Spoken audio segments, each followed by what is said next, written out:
Okay, I'm going to do a quick pressure test and a vacuum test on this Pioneer 1200A saw I picked up last week. I cleaned the carb. It runs, it starts up and runs good, but runs a little funny.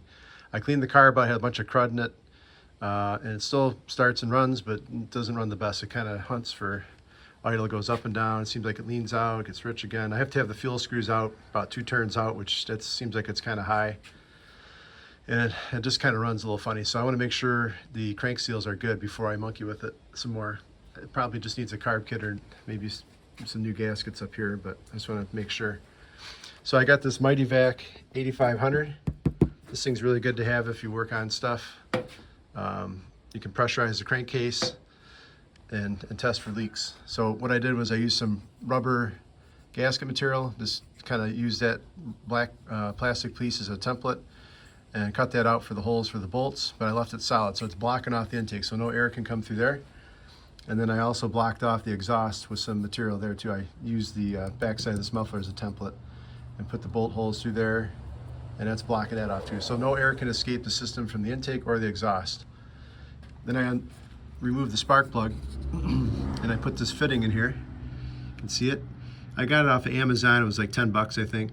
It's just a little fitting that screws into the spark plug hole, and then you can put a hose on it. I know you can make one or whatever, but this was easy, so it was like 10 bucks.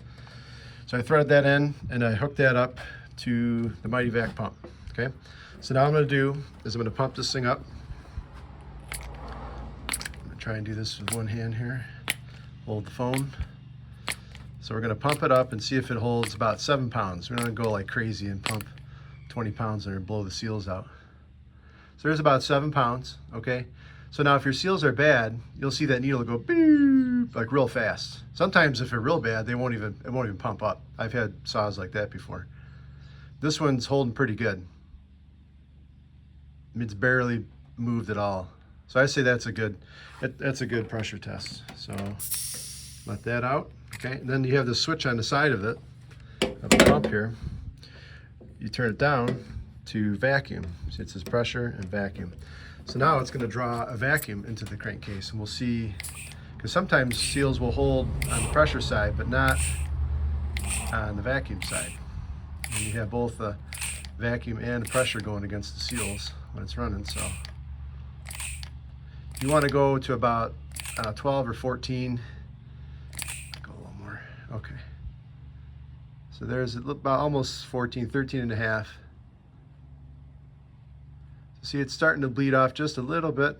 It's almost to 13 now from 13 and a half, but it's not moving hardly at all. So I'd say that's a good vacuum test too. That's not going to be why it's running all funny. So that's how you do a pressure and vacuum test. It's not very hard. You know, the easiest thing to do is just pick up some of this material here that comes in, this thinner stuff, and then there's thicker stuff too. I'm getting low on it now. You can see I've cut a lot of stuff out. But it's good for making, you know, little block offs and stuff. So anyway, that's all you do. You block off your intake, block off your exhaust, get a fitting or a spark plug, make one that threads in there so you can pump air into the system. Get yourself a pump. Doesn't have to be this one, but this one's really nice because it does both. It has a lot of fittings and different stuff, hoses. And then you can do a pressure and vacuum test. So that rules out the crank seals. So these are good. So now I'll probably move on to, probably just need to get a carb kit for this. And I'll probably run some new fuel line too. I was trying to do as little as possible on this thing to get it to run, and it does run, but I want to get it to run right, so I'll mess with the carb next. So that's it for now. See ya.